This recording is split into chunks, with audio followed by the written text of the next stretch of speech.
Bonjour à tous, bonsoir plutôt. Ah oui, la nuit tombe plus vite maintenant.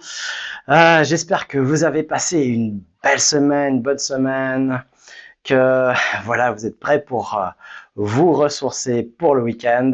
Je suis très heureux de vous retrouver, de vous accueillir dans ce bel espace avec, vous voyez, j'ai allumé le feu de cheminée, un petit feu comme ça pour nous tenir au chaud. Oui, c'est un moment que j'attends avec impatience. Je suis tellement content de partager ces choses-là avec vous, de me rapprocher de vous,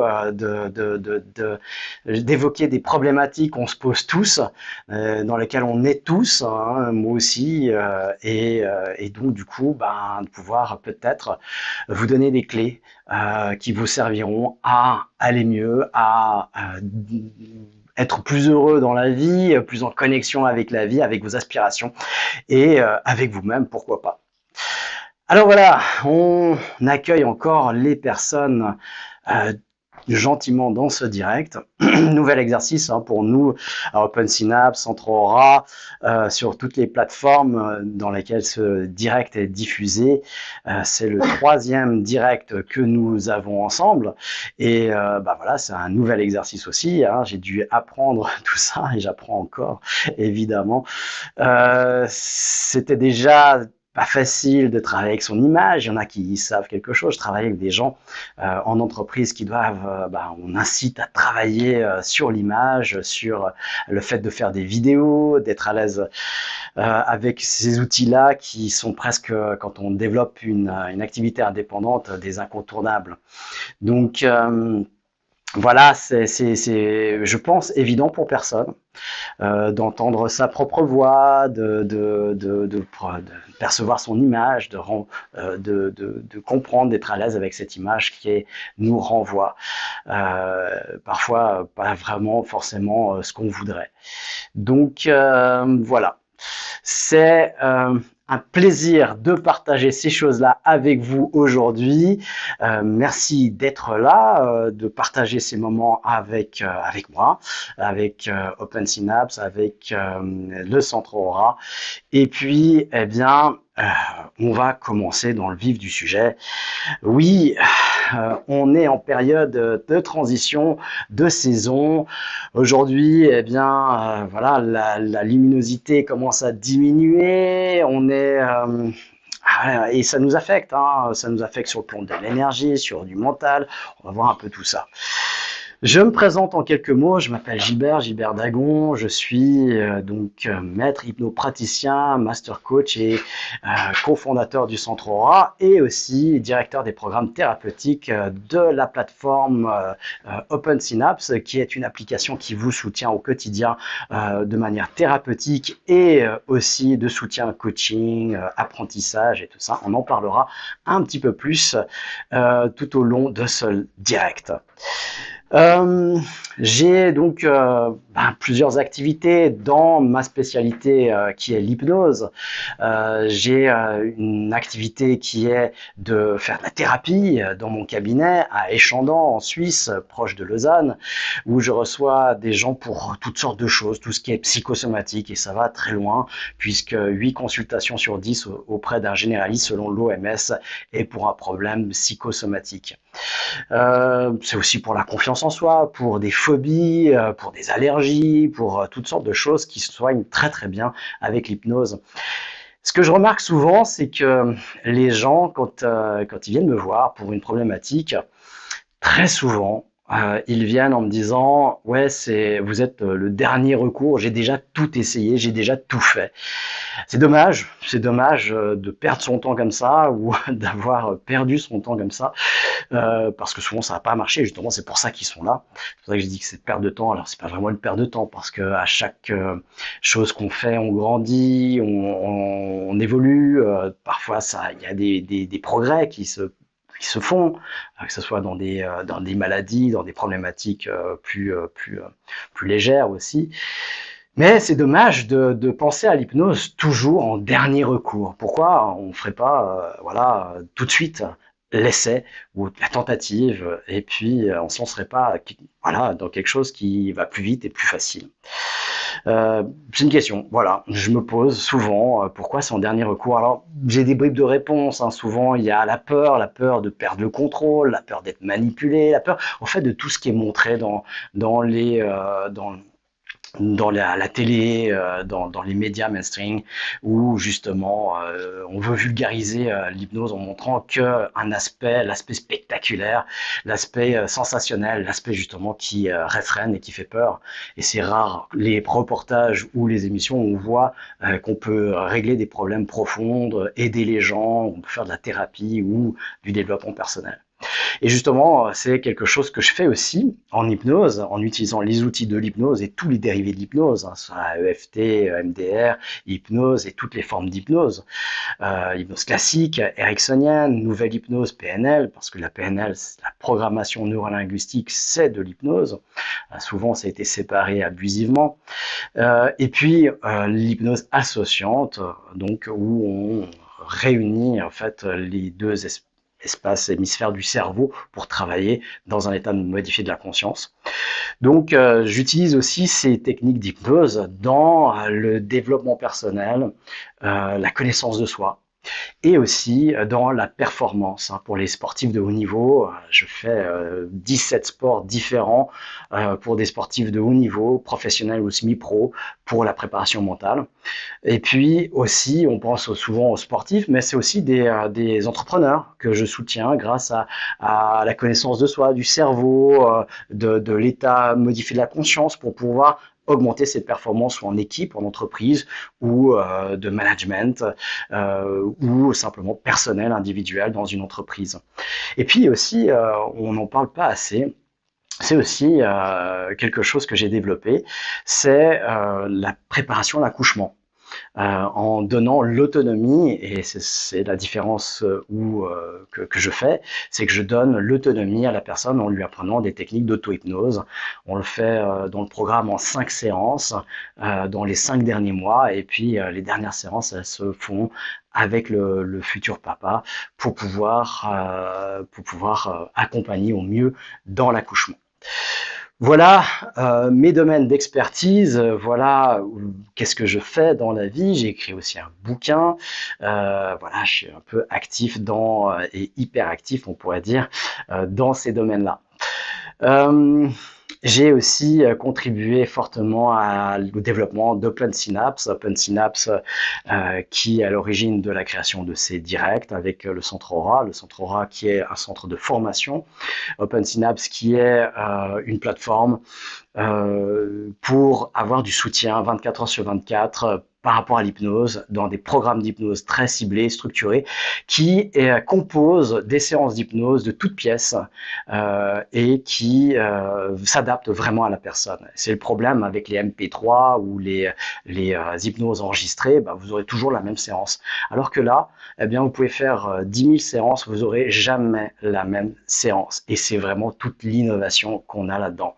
Avec des parties qu'on a pu rajouter en infrason pour accompagner le cerveau directement, avec aussi des suggestions subliminales, ce qu'on ne peut pas faire en cabinet en présentiel, et puis mélange des canaux sensoriels. Mais j'y reviendrai un petit peu. Là, ce qui nous occupe aujourd'hui, eh bien, c'est cette transition à l'automne. Est-ce que vraiment est-ce qu'on est obligé d'être déprimé en automne? Est-ce que on pourrait garder énergie et sourire malgré cette transition et être peut-être un peu moins affecté par la saison, le changement de saison, changement de température, luminosité, et garder son moral et garder son énergie. On verra si c'est possible. J'ai peut-être un avis un petit peu préconçu là-dessus, en la matière. Ça n'a pas toujours été le cas d'ailleurs. Hein. Je suis pas né comme ça. J'ai eu mon lot de difficultés personnelles, mentales, on va dire, que je me suis mis tout seul. Hein. J'ai eu aussi mes états dépressifs, mes états voilà de doute, de reconstruction, et puis bah, aussi très affecté par les changements de saison, par le changement de température, de luminosité. Souvent dans ces périodes-là, bah, je manquais d'énergie, j'étais très fatigué.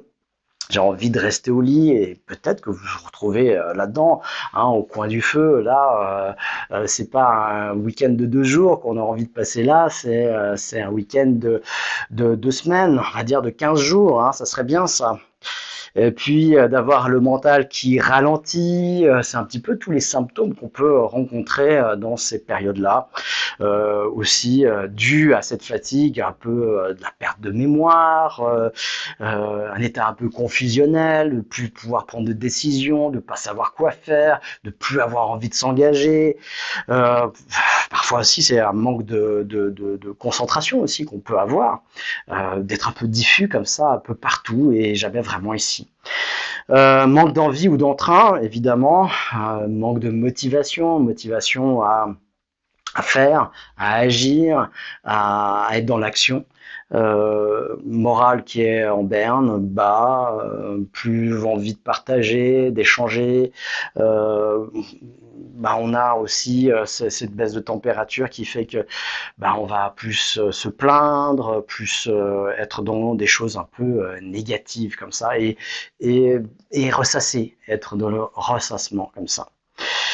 Euh, c'est les problématiques qu'on peut rencontrer dans cette phase de l'année. Et plus vite on va comprendre qu'il y a quelque chose de normal, plus vite on va pouvoir s'en sortir. Alors, quelles sont les solutions? Comment souvent on me pose la question, mais comment tu fais toi alors? Comment toi t'as pas des mauvaises passes, des mauvais moments, t'as pas toi tout va bien dans ta vie, c'est puis ou alors on présuppose que tout va bien dans ma vie et puis que toi c'est facile parce que tout va bien dans ta vie, il y a pas de problème, t'as pas de si, je suis dans la vie comme tout le monde. J'ai des problèmes comme tout le monde. Mais j'ai des problèmes ou des tracas, on va dire. Des tracas, je sais pas, une perte d'emploi, une question à régler, c'est une séparation, c'est un problème, c'est un cancer, c'est une maladie grave, c'est la perte d'un être cher. Et voilà, souvent on prend des tracas pour des problèmes et vice versa ou ouais pas trop vice versa, hein. On prend tout pour des problèmes et on met tout au même niveau et ce serait bien déjà de séparer les choses. Et puis je crois que même avec tout l'argent du monde, avec tout le meilleur entourage, même avec tout, je sais pas, les meilleures dispositions contextuel, c'est-à-dire une belle maison dans un beau pays avec, je sais pas, tout ce qu'on pourrait avoir dans le matériel et puis même dans la santé et tout ça, être justement dans la vie, eh bien, c'est vivre avec des problèmes finalement. Et plus on va être engagé dans la vie, plus on va être acteur et confronté à des problèmes. Et finalement, on s'y habitue et on apprend des outils qui nous permettent de gérer ces problèmes, en quelque sorte. Donc oui, oui et non, je n'ai pas de problème, non, je suis pas épargné par les problèmes, non, je suis dans le vivant comme tout le monde. Et moi aussi, j'ai des mauvais moments. Et c'est ce qu'on m'a dit encore cette semaine. Je dis ouais mais quand je dis on me demande comment ça va, puis je dis moi ça va super, ouais. Puis je dis mais non, c'est pas possible que ça aille tout le temps comme ça. Et je dis non, c'est vrai, ça va pas tout le temps comme ça, mais j'ai des mauvais moments et pas des mauvaises périodes. J'ai pas des mauvais je sais pas comme des fois on va arriver petit à petit, hein, on va arriver à la fin de l'année quand même, hein, c'est dans 3 mois. Eh bien à la fin de l'année, j'ai des gens qui me disent ah, heureusement que c'est fini l'année 2023 parce que quelle année de merde. Et moi, j'ai envie de leur demander, mais et je leur demande hein, quand ils sont au cabinet, je leur demande mais comment vous avez fait pour passer une année de merde? Parce que vous avez peut-être eu des merdes dans l'année, mais pour passer une année de merde, il faut se maintenir dans ces petites merdes qui sont arrivées ponctuellement dans cette année. Parce qu'il y a plein de choses aussi fantastiques qui sont arrivées, aussi, alors c'est pas fantastique, belles, joyeuses, porteuses, entraînantes, et puis peut-être même juste neutres. D'accord? Donc, il y a plein de moments comme ça qui passent, mais non, on focalise son attention sur l'année de merde ou les moments de merde qui font que, à additionner, on arrive à se dire que c'était une année de merde. Et puis, du coup, le 31 décembre, c'est là où, tout à coup, à minuit, boum, on bascule. Et puis maintenant, ça a tout changé. Tout a changé puisqu'on est une nouvelle année. Et puis c'est là que les gens s'aperçoivent que non, bah, les merdes les accompagnent année après année. Pour pas dire quelle dizaine d'années de merde. Et après, quelle vie de merde, finalement, au final, quoi. Donc, non, la vie, c'est vous qui la construisez. Et c'est vous qui en faites ce que vous voulez en faire avec les soucis, les tracas, les problèmes que vous traversez, et il va y en avoir encore, évidemment. Et c'est justement, alors, ce qui serait à faire, c'est d'apprendre des outils pour pouvoir s'en sortir, pour pouvoir, eh bien, traverser ces moments de tempête le mieux possible. J'ai bien le mieux possible, hein, c'est pas toujours l'extase même dans ces moments, hein, évidemment. Donc oui, moi aussi, j'ai des moments, mais il reste des moments, et heureusement. Et je les isole, et puis bah, quand je les traite tout de suite, eh bien, je les porte pas dans les autres différents moments. Donc ça c'est déjà une astuce que vous pourriez vous saisir, servir. Eh bien, je l'ai appris. Moi, je suis pas né comme ça. Encore une fois, c'est pas quelque chose d'inné. C'est quelque chose que j'ai construit, que j'ai travaillé, que j'ai développé. Alors, dans cette entre-saison, quoi, on va dire, ouais, on est dans une saison, mais un peu entre saisons, entre l'été et l'hiver, on a cette période de transition qu'est l'automne, où les choses sont un peu mitigées. On vient de passer l'équinoxe, l'équilibre entre la lumière et la nuit.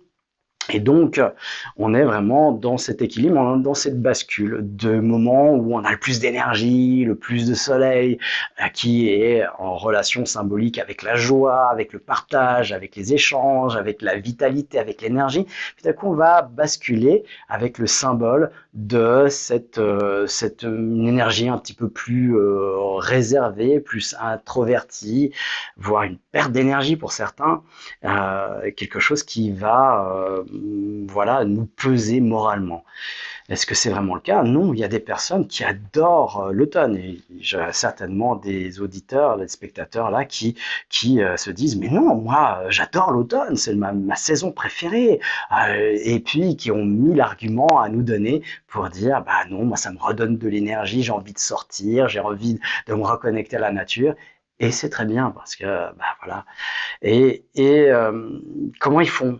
Ben c'est comme ça qu'on peut apprendre des choses des autres pour se les approprier. C'est pas parce que on pourrait dire que les goûts sont innés, que les goûts arrivent un petit peu comme ça, que c'est vrai, au fait. Non, on peut construire des goûts, on peut se construire complètement. On peut modéliser quelqu'un qui fait bien quelque chose, on peut apprendre à faire pareil que lui et puis voir si ça nous convient. Et comment on saura si ça nous convient? Bah, si ça nous rend plus heureux, ça nous facilite la vie. Et si ça nous rend plus heureux et facilite la vie, bah pourquoi s'en priver? Pourquoi s'en priver?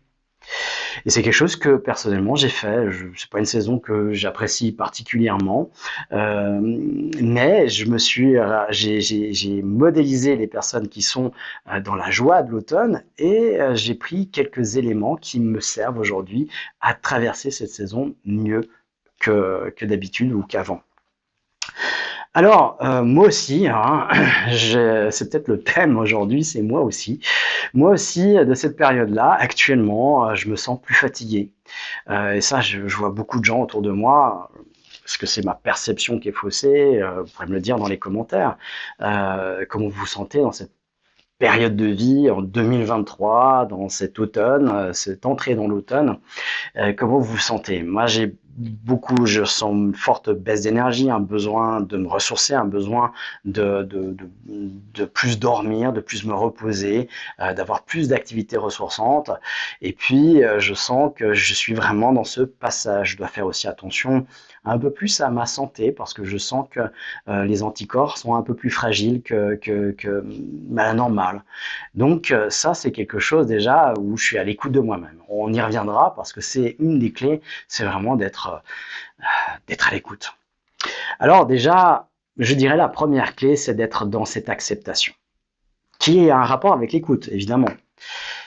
Être dans l'acceptation, c'est éviter le déni, hein. Il y a plein qui sont dans le déni. Non, je veux pas le voir. Non, tout va bien. Et puis on y va, et puis on s'épuise, puis on se rend pas compte quand on n'a plus assez d'essence, que le moteur tourne trop vite. Et puis c'est le corps qui va ramener la personne à la réalité par une grippe, par un rhume, par un arrêt, par une fatigue, par tout ce qui pourrait se passer. Donc, euh, éviter le déni, être dans l'acceptation du ressenti du moment. Ok, j'ai moins d'énergie, ok, qu'est-ce que je peux faire? Là, ça serait une bonne question. Mais de dire non, j'ai moins d'énergie ou je veux pas le voir, m'oblige à courir encore alors que je suis fatigué. Donc, c'est vraiment de prendre en considération, d'accepter qu'on est dans cette transition. L'été ne reviendra pas. C'est fait, il est fini l'été 2023. L'été, l'année prochaine reviendra parce que les saisons changent et il y a ce renouveau. Mais l'été 2023, eh bien, il faut en faire le deuil. Et c'est cette phase de deuil qui parfois nous affecte dans notre morale. Dans la non-acceptation, on est dans un déni, et puis il y a le deuil à faire, c'est une phase du deuil, hein, le déni, et puis on va ressentir de la colère, de l'énervement, de l'agacement, pas forcément pour le deuil de l'été qui vient de passer, mais pour les choses qui se présentent devant soi. On est plus énervé, plus irritable, plus agressif, on est dans des humeurs. Et ça, ben, c'est le fait qu'on n'a pas fait le deuil ou qu'on n'a pas pris conscience de certaines choses qui nous travaillent à l'intérieur. Le deuil, c'est aussi, eh bien, quoi, je veux dire, l'automne, c'est là où on fait le bilan, où à quelque part, notre inconscient, pour d'autres personnes, par l'arrêt du niveau d'énergie, de l'âme, de son état de présence, de sa conscience, c'est un peu le bilan de l'année. C'est-à-dire qu'au début d'année, ben, on a l'habitude, vous avez peut-être l'habitude de faire des résolutions, mais on se donne aussi des objectifs personnels, des objectifs, des rêves, des aspirations. Ça peut être professionnel, ça peut être privé, ça peut être personnel, ça peut être des choses qu'on s'est dit qu'on allait vivre, des choses qu'on allait améliorer, des choses qu'on allait changer. Et puis, en automne, on arrive vers le fin d'année, il reste 3 mois, et ce qu'on n'a pas fait risque fortement de ne pas être fait. Ça, c'est dans les probabilités, et notre cerveau fait ce calcul-là. Et c'est aussi des choses qu'on doit faire le deuil, faire de deuil de projets non aboutis qui reviennent comme ça. Alors, ça revient, quand on est inconscient de tout ça, ça revient de manière sous-jacente, ça revient derrière, en fond d'écran, comme j'aime à le dire. Et donc, du coup, ça nous bouffe encore plus d'énergie. Si on est conscient de ça, si on est dans l'acceptation, ok, où on fait le bilan volontairement, consciemment de l'année, et c'est encore mieux si on a établi, alors normalement les entrepreneurs ont fait ça, mais les gens qui sont dans l'entrepreneuriat de leur vie font ça aussi. Alors début d'année, ils se donnent pas des vœux pieux ou comment on dit, des, des, euh, des aspirations, mais ils ont des projets et des objectifs et ils les ont notés sur papier. Ce qui permet au mois d'automne de savoir, ok, quel objectif je dois faire le deuil, quel projet je dois faire le deuil ou qu'est-ce qu'on remet sur la table pour 2024, par exemple. Donc c'est ce qui permettra de justement d'établir un nouveau plan d'action. C'est cette introspection, encore une fois. Souvent, ce que je vous propose, moi, dans ces moments-là, c'est souvent de s'arrêter et de réfléchir. S'arrêter de réfléchir volontairement, ça permet d'éviter de le faire de manière obligatoire par le corps, une maladie ou un perturbateur externe. Et voilà, perturbateur externe, ça évoque bien tout ça. Hein, management qui remet en question, des employés, licenciement, un congé, une perte de sens, un burn-out, une maladie, je sais pas, une fatigue, voilà, des séparations, des éloignements, voilà, tout ça, c'est des perturbateurs externes qui vont nous obliger à rentrer dans la réflexion. Et c'est là où justement, eh bien, souvent, on réfléchit au fait quand on est obligé, quand ça va pas. On se pose des questions, on se ressent sur soi quand on est face à un problème et qu'on peut plus éviter. Je vois aussi souvent dans les personnes qui sont dans la religion, qui sont croyants, qui ont une foi dans quelque chose, il y en a beaucoup qui prient quand ça va pas, pour demander de l'aide, puis quand ça va bien, voilà, non rien. Non, ils vont plus à l'église, ils prient plus, ils sont plus là-dedans. Et puis dans la relation à soi avec la vie, c'est tout. On est quand tout va bien, on fait rien. Quand tout va bien, on arrête le sport, on va juste dans le plaisir, pas dans la contrainte. Même si on sait que le plaisir nous tue et que la contrainte pourrait nous aider à long terme. Mais non, parce que tout va bien. Sauf au moment où on va nous dire, non, là ça va plus bien, ça risque. Et là, on opère des changements. Et pourquoi on n'entretiendrait pas le bien-être, la santé avant, faire de l'introspection quand ça va bien, ça permet que les downs soient beaucoup plus lisses, beaucoup moins profonds, que soient plus courts aussi. C'est ce que je dis justement dans les mauvais moments, parce que je me pose souvent des questions, parce que je suis souvent dans le fait de m'auto-analyser, m'auto-checker. Je fais souvent ces réflexions-là. Comment je me sens, comment ça va, comment je suis, dans quel niveau d'énergie, qu'est-ce que je veux, quelles sont mes aspirations, quels sont mes désirs profonds, est-ce que je suis aligné avec mes valeurs là dans ce que je fais ou pas, comment redresser sinon, comment agir, réagir avant que cela m'affecte, avant que cela me pèse et me bloque complètement. Et du coup, les downs, il y en a, mais ils sont beaucoup plus faciles à gérer parce qu'ils sont plus courts et moins profonds. Puis quand on vit les phases hautes, les up, ils sont beaucoup plus durables et puis ils sont beaucoup plus forts aussi et puis ils sont beaucoup plus nombreux évidemment. Donc c'est dommage d'arrêter de se questionner quand ça va bien et de se questionner que quand ça va mal.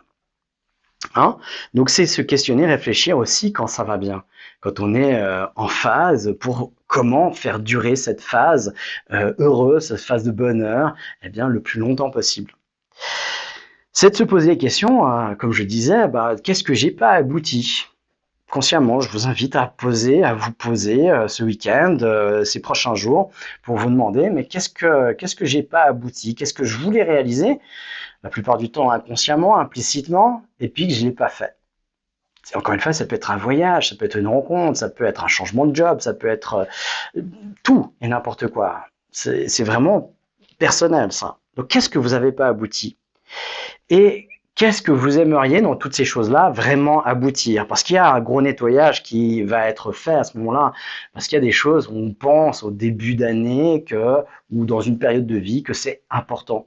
Et finalement, en avançant dans le temps, en avançant dans la vie, on se rend compte que c'est pas si important que ça, et puis qu'on peut le faire plus tard ou qu'on peut même carrément le mettre à la poubelle.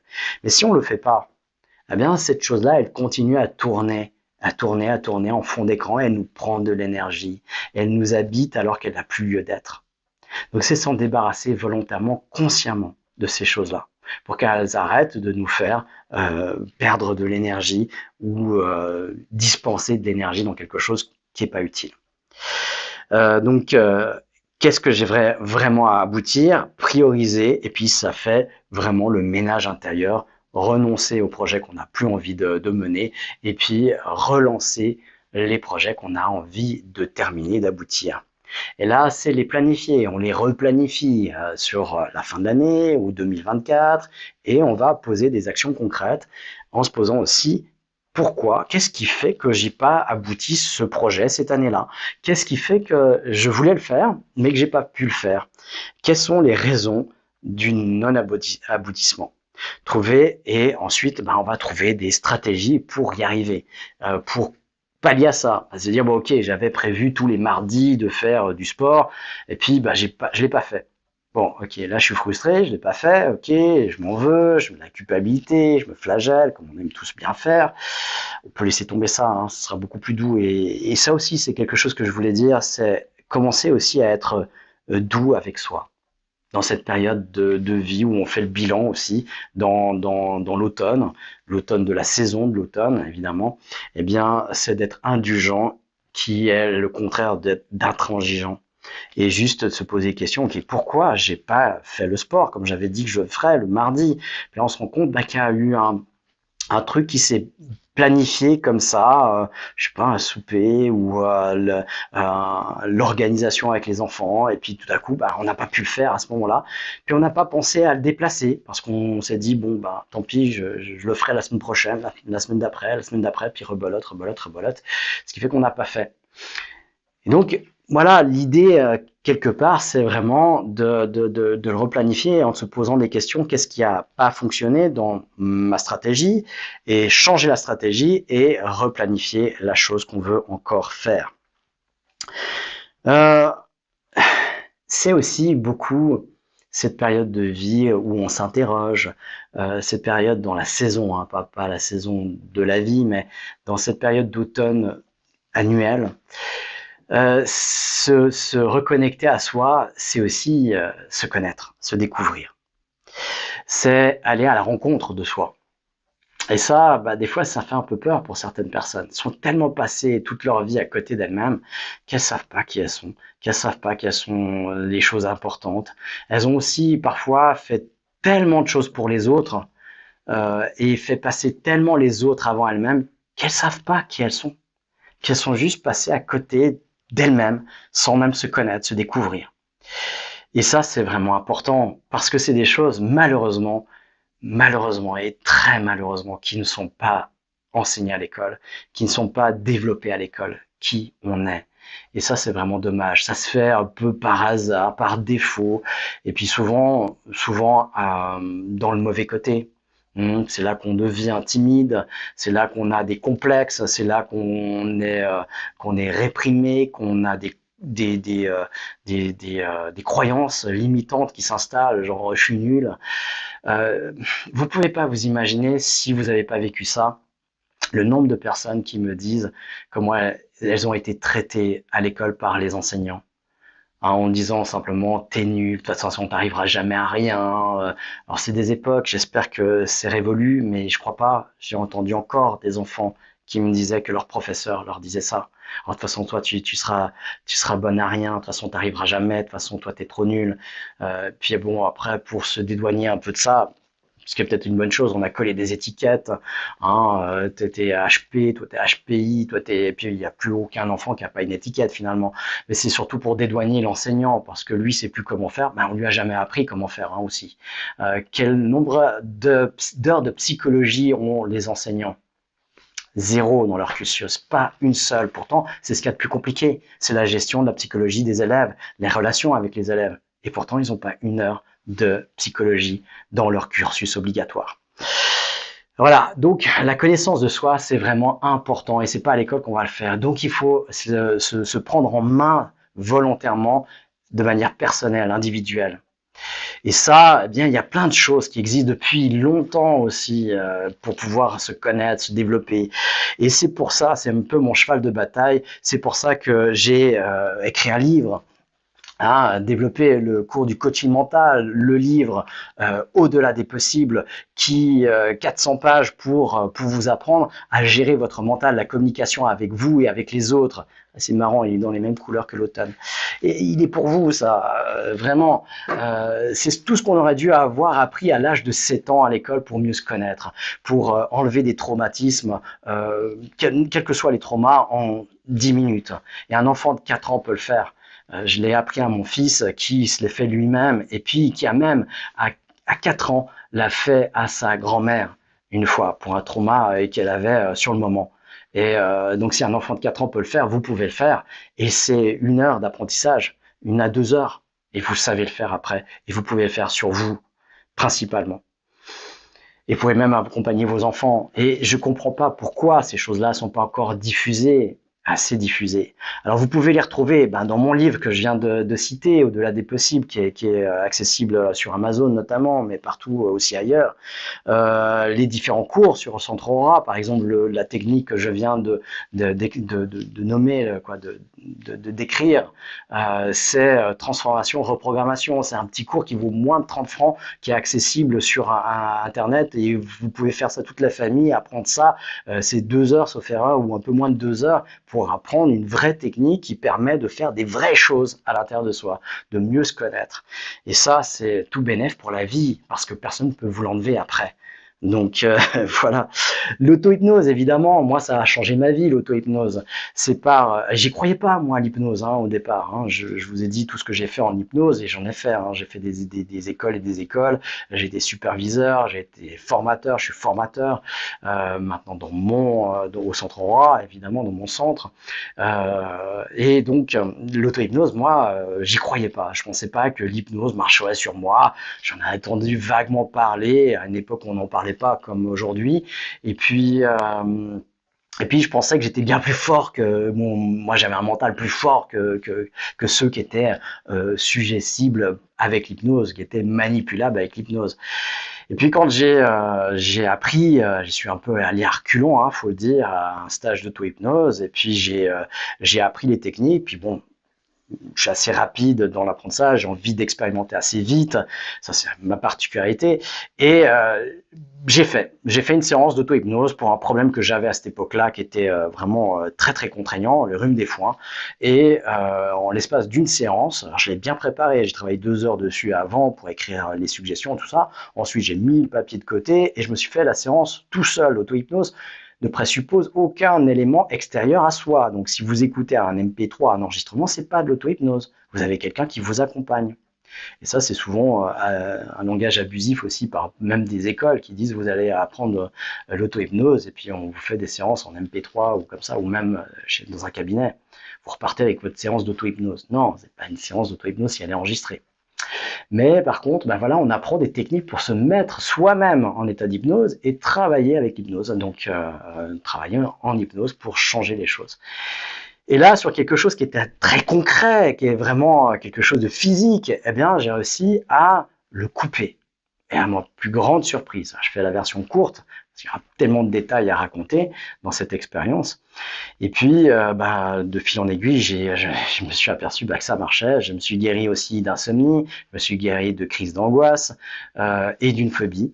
Et puis, tout ça en l'espace de 2 mois, ça a changé ma vie.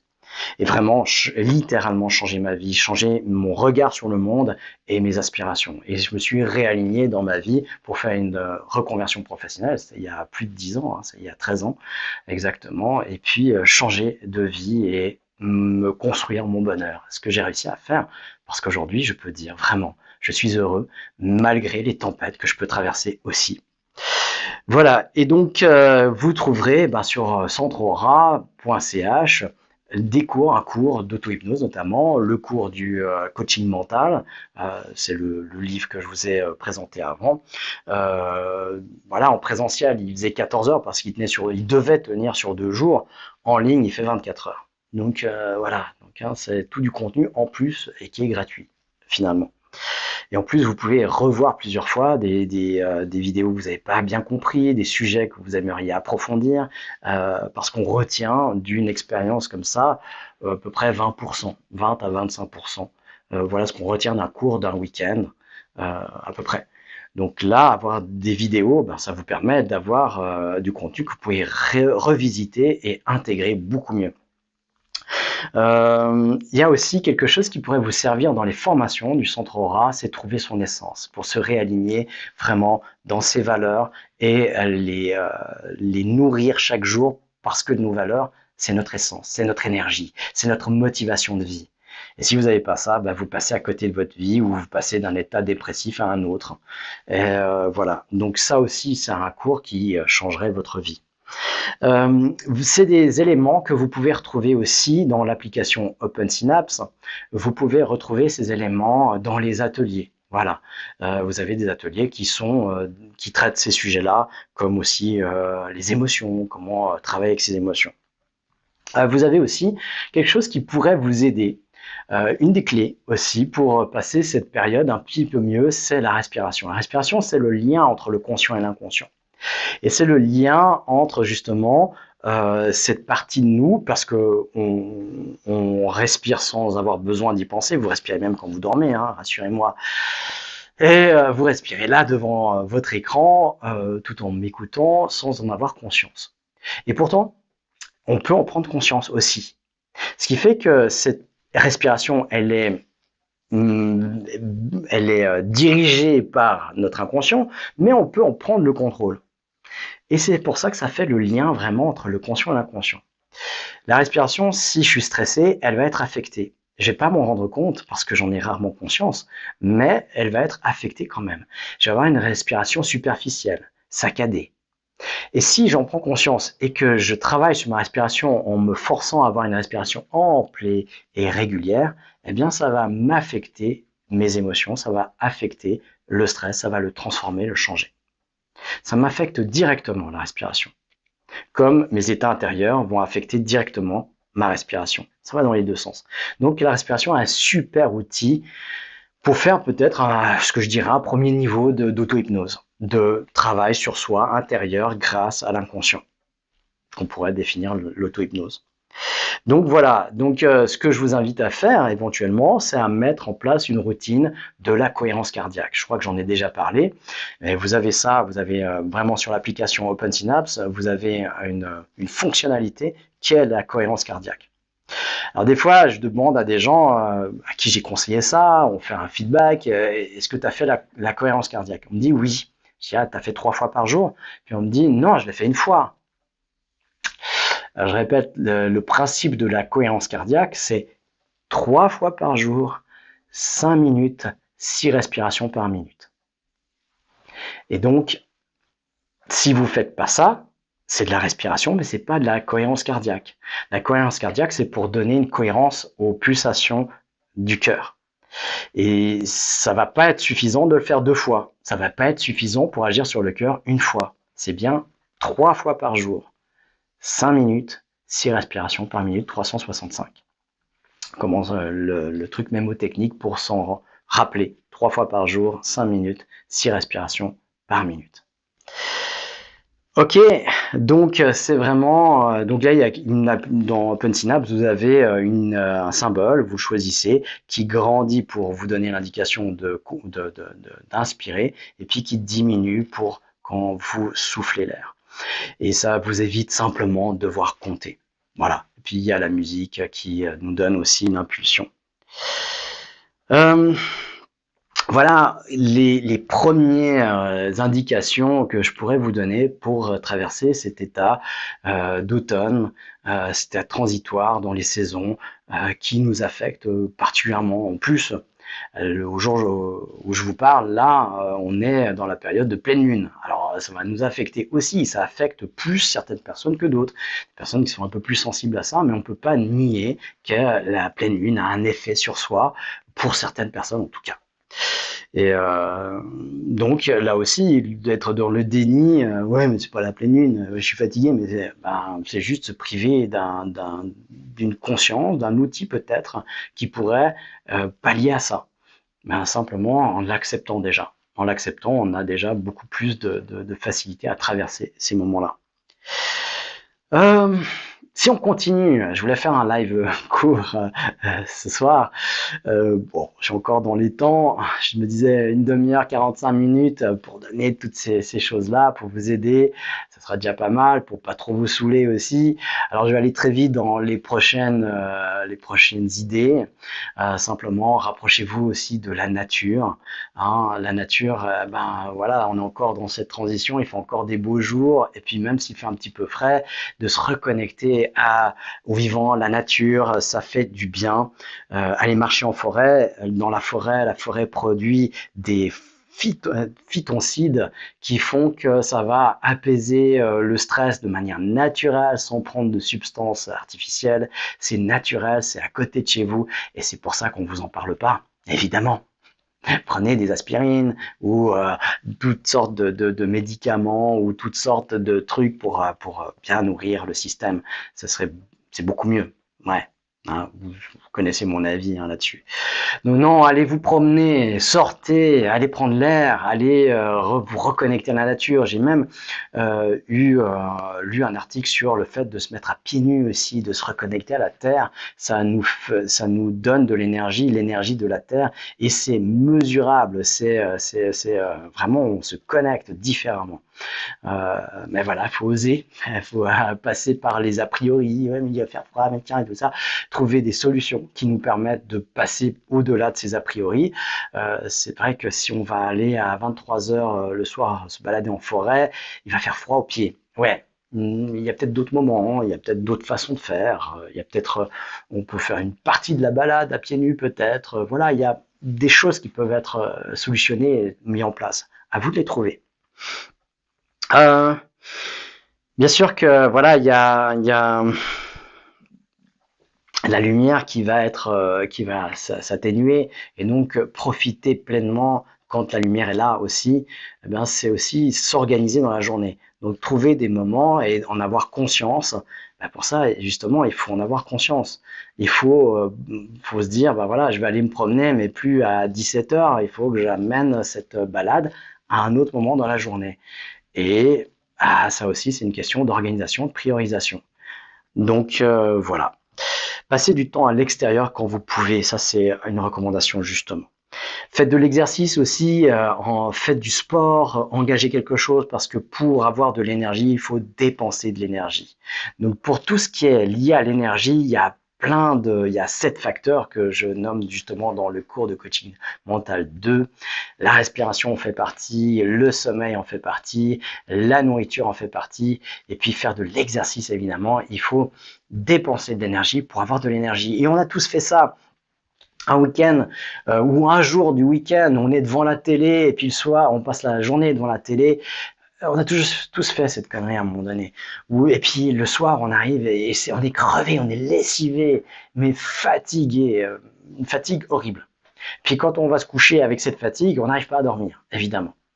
Et puis, à contrario, on a fait une journée en montagne, soit du ski, soit des raquettes, soit on a fait du sport, on a fait vraiment une journée où on s'est éclaté à l'extérieur, on est lessivé aussi le soir, mais la fatigue est complètement différente. Là, on se rend compte qu'il y a des bonnes fatigues et puis des mauvaises fatigues, évidemment. Donc, du coup, ben, c'est à vous de choisir. Vous avez le choix. Et c'est votre choix, ça vous appartient. Retrouver aussi une alimentation équilibrée. J'en ai parlé un petit peu juste maintenant. C'est voilà, trouver vraiment, c'est ce qui va nous donner comme importance, comme jus, comme essence. Hein. Donc les aliments sont aussi une source de plaisir. Et ça, je trouve qu'on ne met jamais assez en avant. On pense souvent, on va manger sain, mais tout ce qui est sain, pour une bonne partie des gens qui n'ont pas encore adhéré à ça, ben c'est frustrant. Donc c'est encore pire de manger des aliments sains avec la frustration que de manger des aliments qui seraient moins sains, je dis pas pourris évidemment, ou empoisonnés évidemment, mais moins sains, mais où on a le plaisir. Parce que le facteur mental joue un rôle énorme, énorme dans l'assimilation de la nourriture dans le corps. Donc, alimentation équilibrée, favoriser des fruits qui vous transmettent encore l'énergie du soleil. Voilà, on a le goût, si on mange des pêches, encore de l'été. Il y en a encore en ce moment qui viennent d'Italie, pas non plus de l'autre bout du monde. Hein, voilà, donc il y a de quoi faire. À vous de savoir ce qui est bon pour vous en termes d'alimentation. Mais ayez conscience, amenez de la conscience aussi là-dessus, ça vous aidera à traverser cette période. Hydratez-vous aussi, hein, on a beaucoup besoin de boire, on boit rarement suffisamment pour la plupart des gens. Pensez à vous hydrater, à boire, ça vous donnera de l'énergie tout au long de la journée, c'est très important. Établissez aussi des routines, avoir des objectifs au quotidien, d'avoir des routines, c'est-à-dire vraiment, on se réveille toujours à la même heure, chaque jour on fait telle activité. Ça nous permet de rentrer dans une facilité. Et le cerveau adore la facilité, justement. Et donc, il faut que cette routine nous fasse toujours plaisir, évidemment, parce que le plaisir vient toujours avant la facilité. Mais ça soulage l'inconscient. Et dans cette période de transition, c'est bien d'établir des routines sur lesquelles on n'a pas besoin de réfléchir, on n'a pas besoin de se réinventer. Parce qu'on est déjà dans un niveau d'énergie qui est plutôt bas, on dirait, a priori. Encore une fois, pas pour tout le monde, mais pour ceux qui sont là, eh bien, visiblement, c'est certainement le cas. Donc, établir des routines, ça nous permet de ne pas avoir besoin de réinventer la roue, au fait, dans son quotidien. Gestion de stress aussi, et c'est le moment aussi où parfois faut s'écouter, se connaître fait partie de l'écoute, de la capacité à s'écouter. Donc encore une fois, je vous renvoie à tout ce que je vous ai dit sur se connaître, comment développer cette connaissance de soi. Eh bien, c'est aussi s'écouter quand on commence à patiner ou on commence à s'épuiser. Eh bien, c'est de savoir lever le pied et se ressourcer. Là aussi, sur le programme Open Synapse, on a vraiment tout un programme sur le stress, gestion de stress, gestion des émotions, donc vous pourrez suivre en atelier et en séance d'hypnose. Et je le répète, ces séances d'hypnose ne sont pas des enregistrements MP3 où on a une séance et on refait la même séance. Vous pourrez jamais refaire la même séance. Et des fois, la frustration de certains utilisateurs, ils se disent, ouais, j'ai été dérangé dans la séance X, 3 ou 4 de tel programme et j'aimerais la refaire. Est-ce que je peux la refaire? Ça a un sens de la refaire? Ben non, ça n'a aucun sens de la refaire. Comme les thérapeutes qui enregistrent leurs séances puis qui donnent l'enregistrement à leurs patients. Donc, ils passent du point A au point B, parce que j'espère qu'ils ont fait un travail à l'intérieur de leur séance qui amène le patient à être différent à la sortie qu'à l'entrée. Et puis après, ils vont redonner la séance où ils ont passé du point A au point B. Et donc la personne elle va écouter ça pendant 20, 30 jours en faisant une boucle. Donc elle tourne en rond. C'est pas trop ce qu'il faudrait faire. Hein. On est d'accord qu'on devrait passer du plan B, du point B au point C, et puis après C à D. Et c'est ce que propose justement Open Synapse. Vous pourrez jamais faire 2 fois la même séance. Il faudrait faire plus de 10 000 fois la séance pour avoir peut-être, éventuellement, la probabilité qu'il y ait 2 fois la même séance. Parce qu'elle est gérée par l'intelligence artificielle en fonction de vos besoins, en fonction de votre progression aussi. Donc tout ça, c'est vraiment quelque chose de révolutionnaire et c'est pour votre plus grand bien. Donc, gestion du stress, on a aussi un programme déprime dans Open Synapse qui pourrait vous être utile aussi là-dedans. Garder une activité sociale, être au contact des autres, c'est la transmission de l'émotion, de la joie. Donc, on sait aussi que neurologiquement, on sait que c'est pas la joie qui crée le sourire, mais c'est le sourire qui crée la joie. Et ça, faut bien l'intégrer parce qu'il y a des gens, on les voit le matin, lundi matin notamment, ils tirent la gueule comme ça. Si on leur demande comment ça va, c'est tout juste parce qu'ils nous une tarte et qui si on demande comment ça va, c'est comme un lundi, vivement vendredi, vivement l'apéro, vivement parce qu'ils sont ils sont pas là, voilà, ils sont pas là. Et il y a peut-être des raisons tout à fait valables, mais il y a donc des raisons tout à fait valables à changer soit d'attitude, à changer d'environnement, à changer ce qui a besoin d'être changé pour retrouver juste un niveau agréable pour eux. Ça me dérange pas, c'est égal. Mais pour vous, peut-être. Donc, rester social, c'est comme le sourire. Si on sourit juste, mais pas forcé, c'est sincère, il faut que ça soit... Voilà, on sourit à la vie, on sourit à ce qui se présente, ça crée de la joie. Et se sociabiliser dans ces moments où on aurait plutôt tendance à se renfermer, ça va entretenir et développer la joie à l'intérieur de soi. Ayez toujours aussi des projets personnels qui peuvent vous motiver, qui sont motivants, des objectifs. Placez-vous encore des objectifs pour cette fin d'année, des choses que vous aimeriez réaliser. Vous les replanifiez pour ceux que vous avez peut-être pas fait, ou on n'a pas besoin de faire le deuil complet, mais de mettre en conscience les objectifs non réalisés, puis de les réaliser d'ici la fin de l'année. Des objectifs enthousiasmants, évidemment. Si c'est des objectifs qui vous sont douloureux, ça va rajouter encore de la fatigue et du manque d'entrain. Donc, ce qu'on veut, c'est de l'entrain, c'est de la facilité. Donc, mettez-vous des objectifs qui vous motivent. Et ça va vous faciliter et apporter de l'énergie dans cette période-là. Aussi, travailler aussi l'éclairage intérieur, l'éclairage d'ambiance dans votre foyer, avec des guirlandes, avec des choses qui vous donnent de la gaieté, de la joie, une ambiance particulière qui vous plaît et qui vous donne aussi de l'énergie et quelque chose qui vous renvoie à quelque chose de positif et d'agréable. Quelque chose aussi sur lequel j'insiste souvent, et certainement que je reviendrai dans un prochain live parce que c'est quelque chose que je remets souvent en place, c'est des activités ressourçantes. Il est vraiment important et primordial d'avoir dans ces journées des activités qui nous plaisent, qui ponctuent notre journée, qui nous ressourcent pour nous donner de l'énergie. C'est d'autant plus important quand on est hyper actif, quand on est hyper engagé, quand on travaille beaucoup ou que justement on est en baisse d'énergie. Donc même si je travaille pas beaucoup, mais j'ai une baisse d'énergie, c'est le moment de placer au moins, je dirais, 3 activités ressourçantes par jour. Et là aussi, dans l'application OpenSynapse, vous avez justement un onglet qui vous permet de placer ces activités ressourçantes et puis de percevoir quand vous les avez fait ou pas, quand il en manque ou quand il en manque pas, quand il y en a suffisamment qui sont faites. Et de les personnaliser, évidemment. Donc ça peut être, je sais pas, il y en a qui me disent, ouais, mais moi je lis tous les soirs. Ça te ressource? Non. Ok, parce que déjà, essaye de le mettre comme activité ressourçante. Et si la personne le met comme activité ressourçante, souvent, l'intention est de se ressourcer, du coup, elle consacre une parenthèse dans sa journée pour ça comme activité ressourçante, et à ce moment-là, la même activité la ressource. Donc l'intention change tout la plupart du temps. Donc mettez une attention particulière en disant, ok, 3 activités ressourçantes, la lecture aujourd'hui, c'est une activité ressourçante que je vais faire à telle heure. Et pas juste, voilà, je ferai ça ce soir.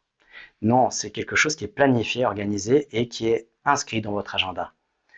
Parce qu'elle est, c'est ce qui va vous constituer comme essence, comme jus, voilà, comme quelque chose qui va vous donner votre énergie.